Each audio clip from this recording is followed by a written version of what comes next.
Assalamualaikum warahmatullahi wabarakatuh. Salam sejahtera buat kita semuanya. Yang saya hormati Bapak Ibu Asesor Sertifikasi Dosen atau Serdos Smart tahun 2025. Pada kesempatan kali ini, izinkan saya memperkenalkan diri.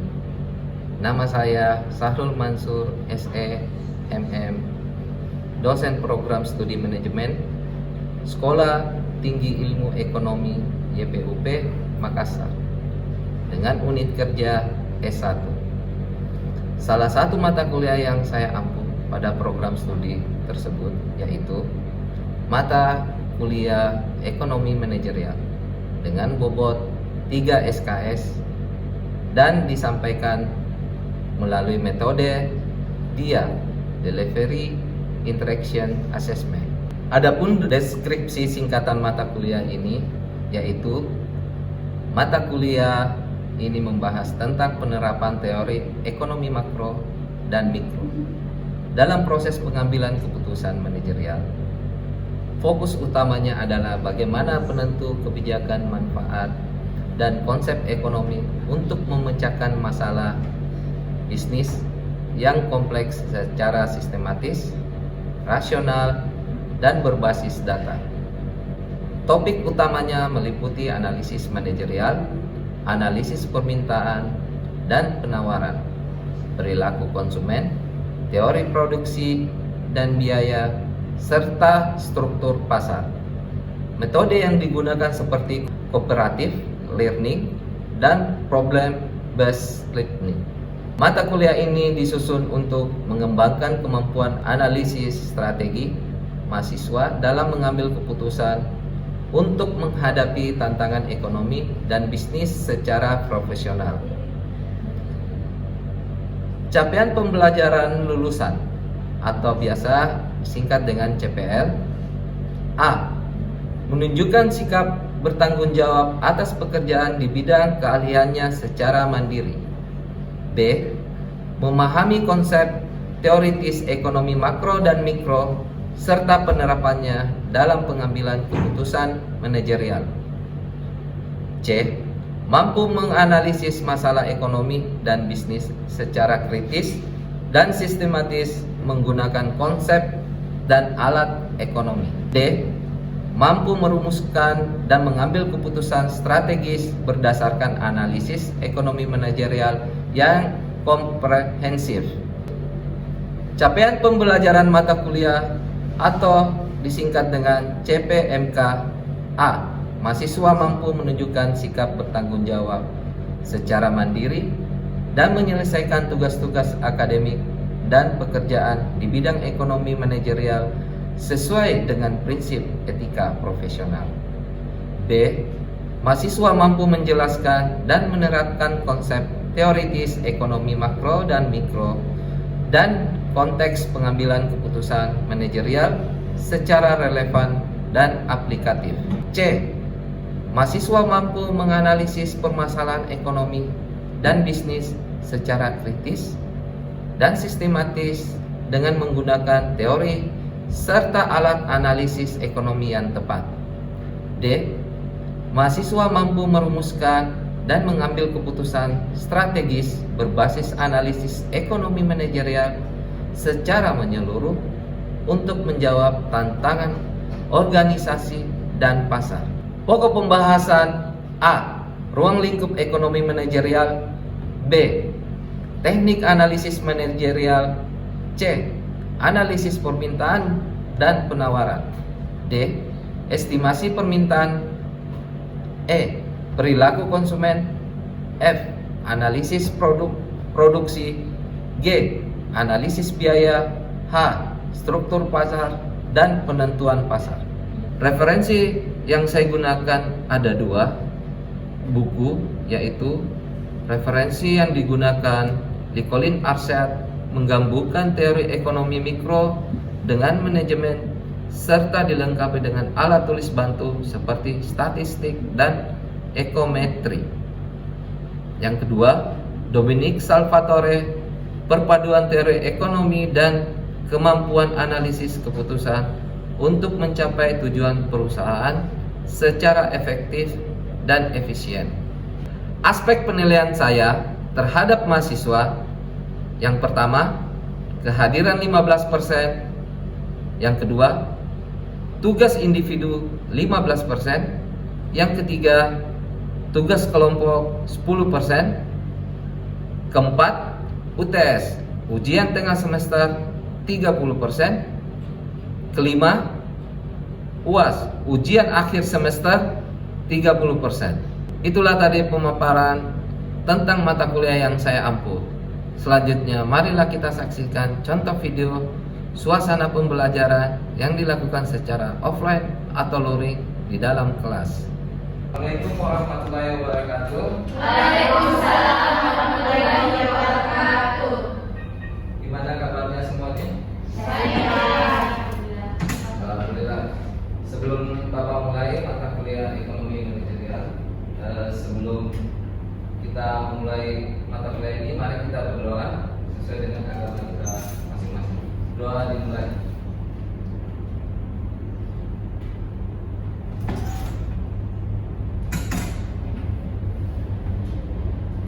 Doa selesai.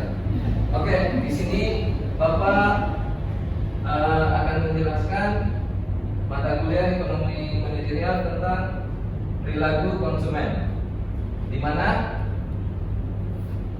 perilaku konsumen memahami proses keputusan di era digital. Tujuan pembelajarannya memahami bagaimana konsumen berpikir, memilih, dan membeli adalah kunci keberhasilan bisnis di pasar. Yang komprehensif presentasi ini akan membahas konsep dasar, faktor-faktor yang mempengaruhi, dan studi kasus perilaku konsumen berdasarkan kondisi terkini. Jadi di sini tentang perilaku konsumen itu di zaman digitalisasi itu sangat diharapkan, di mana sekarang sistemnya itu ya kalau kita ingin usaha online kan kita menggunakan digitalisasi yang sekarang, semacam mempromosikan melalui sosial media. Nah, itu suatu untuk mengembangkan bagaimana apa yang kalian usahakan ya. Sekarang kita kembali sebelum kita lanjutkan. Di sini ada referensi buku yang kita akan pakai, di mana di sini ada beberapa buku, yaitu buku ekonomi manajerial untuk keunggulan kompetitif. Yang kedua, buku ekonomi manajerial Dr. Andes Inyoman Tingkes MM. Di sini lagi yang ketiga, buku manajerial ekonomis in and global economy 9 tahun Dominic. Yang keempat, book managerial economy problem solving in a digital world.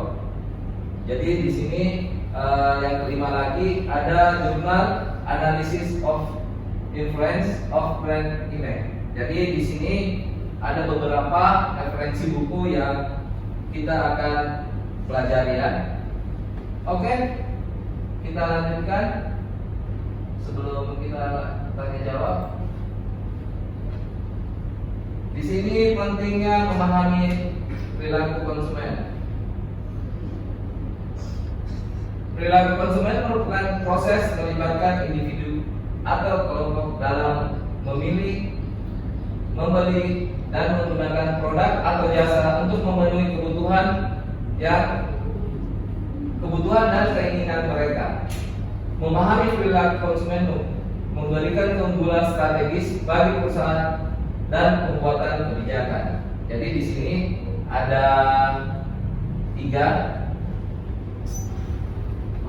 empat ya. Di sini masalah pentingnya memahami perilaku konsumen. Di sini nomor satunya mengoptimalkan strategi pemasaran seperti penentuan waktu diskon yang tepat, ya. Kapan tepatnya kita melakukan diskon. Kedua, membantu mengembalikan keputusan kebijakan publik seperti penetapan harga tiket saat hari raya. Ketiga, mendukung pengembangan inovasi produk baru, dan ini inisiatif pemasaran sosial. Keempat, meningkatkan kepuasan dan loyalitas konsumen jangka panjang. Atau masih dilihat ya? Kalau di sini, kalau Bapak berdiri sini ya? Masih ya? Oke, kita kembali ke slide berikutnya. Faktor internal yang mempengaruhi perilaku konsumen. Di sini ada beberapa faktor, yaitu motivasi persepsi. Di sini dorongan internal dan cara konsumen menafsirkan stimulus dari lingkungan, misalnya motivasi untuk terlihat menarik, mendorong pembelian produk, kecantikan premium. Di sini ada lagi sikap dan preferensi, penilaian evaluatif dan kecenderungan terhadap produk atau merek tertentu, preferensi rasa, desain, atau fitur yang berbeda antara individu. Kemudian selanjutnya kepribadian gaya hidup, karakter unik dan pola hidup yang mempengaruhi pilihan konsumen yang peduli lingkungan cenderung memilih produk ramah lingkungan. Oke, di sini ada faktor eksternal mempengaruhi lingkungan. Budaya dan nilai sosial, normal tradisi dan nilai-nilai masyarakat yang membentuk preferensi konsumen, seperti pentingnya kebersamaan keluarga saat lebaran atau pembelian produk halal. Tren global dan teknologi, perubahan teknologi dan tren global yang membentuk perilaku baru seperti konsumen berkelanjutan atau pembelian melalui e-commerce ya. Di sini kelompok referensi keluarga, pengaruh rekomendasi teman, keluarga dan tokoh panutan dalam keputusan pembelian. Anak-anak sering mempengaruhi pembelian makanan keluarga. Jadi memang anak-anak itu sangat mempengaruhi ya terhadap orang tuanya. Apalagi kalau di saat liburan ya, pasti sangat mempengaruhi. Di sini pengaruh pemasaran, dampak iklan, promosi, ulasan online, dan konten influencer terhadap persepsi dan keputusan konsumen, terutama di era digital.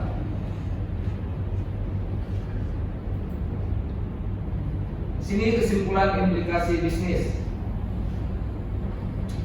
Di sini ada pemahaman mendalam ya. Di sini pemahaman mendalam memahami interaksi faktor internal dan eksternal yang mempengaruhi konsumen menjadi kunci untuk mengembangkan strategi pemasaran yang sukses. Adaptasi berkelanjutan di sini meliputi bisnis perlu terus beradaptasi dengan tren dan kebiasaan konsumen yang berubah cepat, terutama di era digital dan ekonomi pasca pandemi.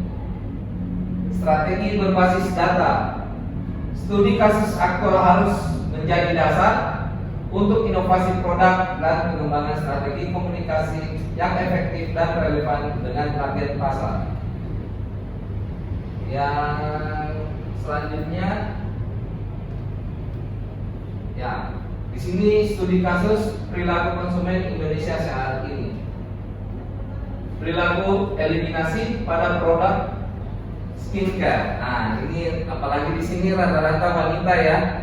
Nah, jadi di sini kita lihat konsumen mencari ulasan dan validasi dari media sosial atau komunitas online sebelum membeli produk kecantikan, mengeliminasi produk yang tidak tervalidasi. Nah, apalagi sekarang kan sudah banyak yang skincare yang istilahnya bahasa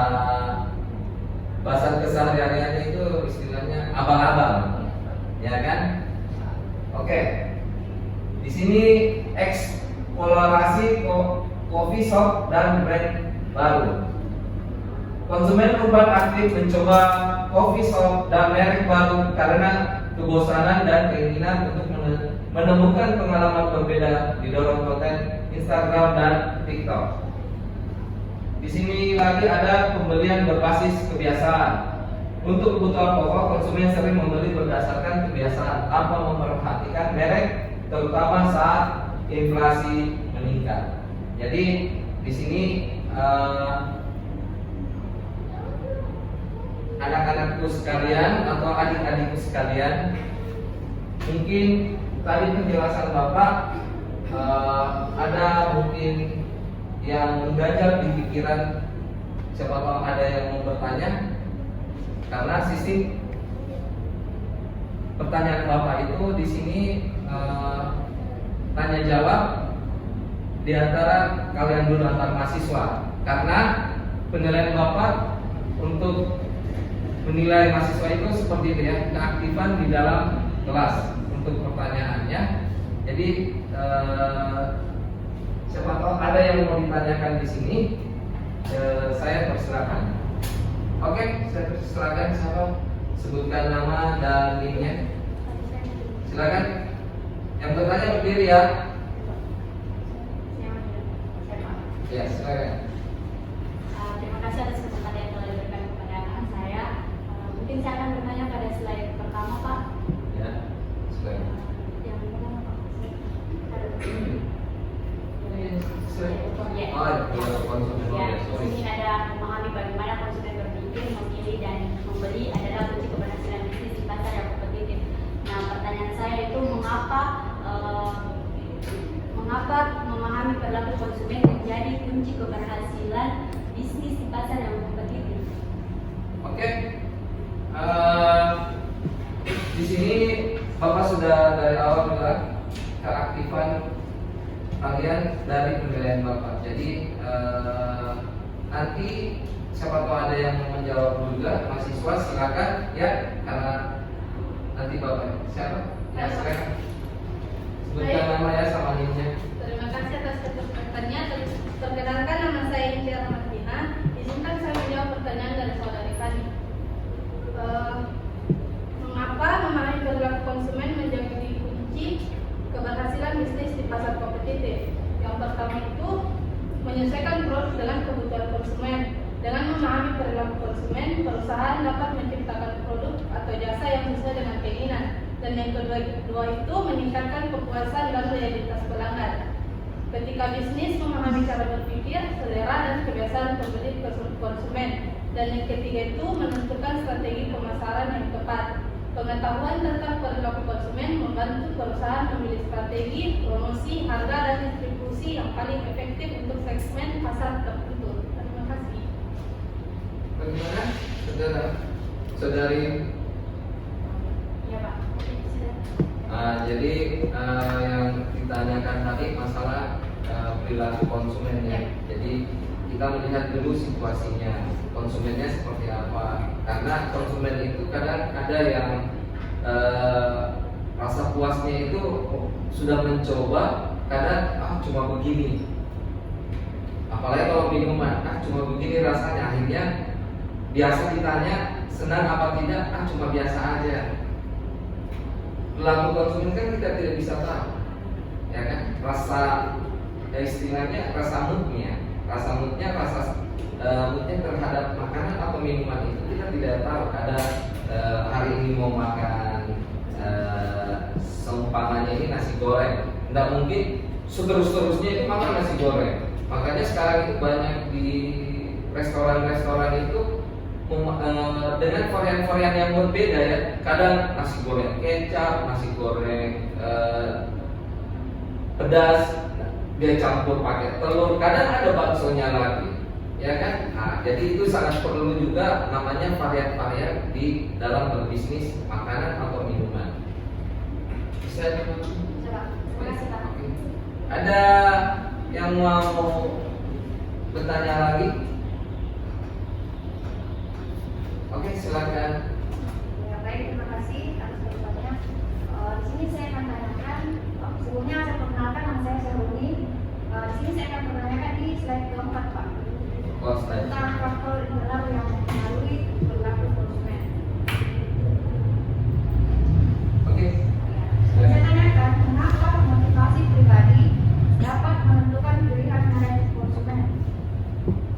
motivasi pribadi dapat menentukan konsumen. Oke, di sini ada yang bisa menjawab? Baik, silakan. Perkenalkan, nama saya Amelia Putri Uni 23402038. Saya ingin menjawab pertanyaan dari saudari Syarni, yaitu mengapa motivasi pribadi dapat menentukan pilihan dari konsumen. Jawabannya, motivasi pribadi dapat menentukan pilihan dari konsumen karena motivasi merupakan dorongan dalam diri individu untuk memenuhi kebutuhan atau keinginannya. Setiap orang memiliki motivasi yang berbeda-beda. Ada yang termotivasi oleh status sosial, kualitas produk, harga, atau gaya hidup. Perbedaan motivasi inilah yang membuat konsumen memilih yang tertentu dibandingkan yang lain. Contohnya seperti seseorang yang termotivasi dari status sosialnya, mereka cenderung memilih barang-barang yang premium, contohnya seperti Apple atau Gucci, LV, dan lain-lain. Dengan itu mereka menunjukkan cinta diri mereka bahwa mereka itu berbeda dari yang lain. Oke, siapa tahu ada yang mau menambahkan atau menyanggah? Ada? Ini yang di belakang bagaimana? Jangan duduk datang diam. Siapa tahu ada mau ditambahkan? Oke, Bapak tambahkan sedikit. Ya, jadi kepribadian gaya hidup itu memang sangat mempengaruhi juga konsumennya gaya hidup, tapi sesuai dengan statusnya masing-masing, ya. Jadi kalau statusnya kelas menengah pasti juga yang biasa-biasa juga mereknya. Kalau ke atas biasa ya kita tahu sendiri lah gaya hidupnya. Kalau orang kaya istilahnya ya, orang kaya, orang banyak duit, apalagi dibilang sultan, ya, waduh, betul-betul. Kalau kita kan menengah ke bawah itu, kalau apalagi beli kendaraan, ya palingnya ya merek-merek dan semacam Berkalia, ya kan, istilahnya merek sejuta umat lah, ya kan. Apalagi sekarang namanya dia bisa pakai juga untuk mencari nafkah, ya. Itu mobil Kalia semacam dia untuk Grand, Maxim, ya kan? Karena itu adalah merek mobil sejuta umat. Banyak orang gila. Jadi kalau seumpamanya kelas atas, ya otomatis yang berkelas juga merek-mereknya. Itu pun mereknya pasti juga, dengan mereknya juga pasti otomatis lihat juga seri mobilnya seperti apa, semacam kalau Alfa, Pajero, ya kan. Kalau sudah sultan itu katanya ya mereknya Mercy, Ferrari, Lamborghini, ya kan. Ya, semoga kita bisa beli juga semuanya. Amin. Ya. Amin. Yang amin kan insya Allah pasti bisa beli. Amin. Ya. Oke, bisa dipahami? Bisa, Pak. Ya. Silakan. Satu lagi pertanyaan. Oke, silakan. Baik, terima kasih atas kesempatannya yang diberikan kepada saya. Perkenalkan, nama saya Yudayanti. Saya ingin mengajukan pertanyaan di slide keempat dan kelima tentang faktor internal dan faktor eksternal. Yang mana? Kelima mungkin internal. Keempat, kelima ya? Iya, Pak. Kelima saja. Nah, pertanyaan saya, mengapa penting bagi bisnis untuk memahami interaksi antara faktor internal dan eksternal yang mempengaruhi konsumen? Terima kasih. Oke, ada yang bisa jawab pertanyaan temannya? Oh ya, silakan.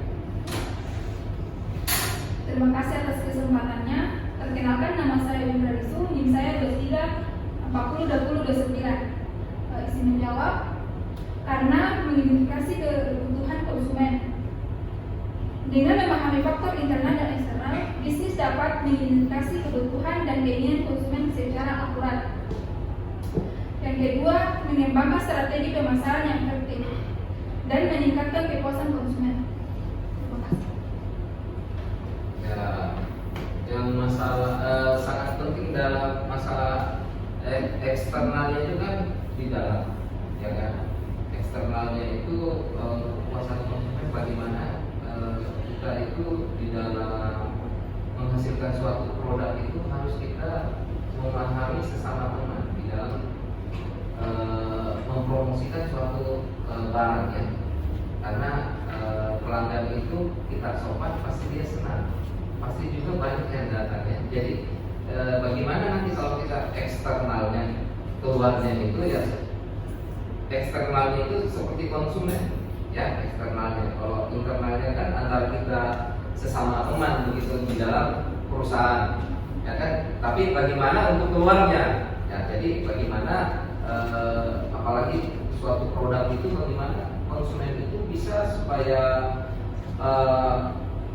senang dengan barang yang kita beli. Walaupun dia senang, tapi cara kita mempromosikan terhadap konsumen dengan gaya-gaya parlente lah istilahnya, dengan gaya tidak sopan, kan itu juga kan kita sebagai penjual produk itu harus memahami situasi konsumen juga. Ada kan biasa juga apa itu orangnya saja tidak sopan caranya.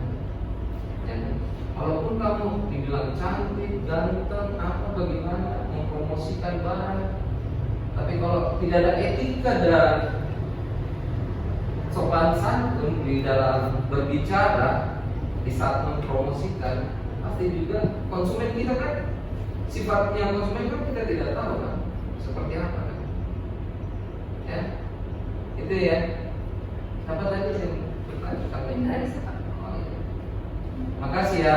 Jadi yang lain ini sudah memahami ya apa yang tadi Bapak jelaskan dan apa tadi yang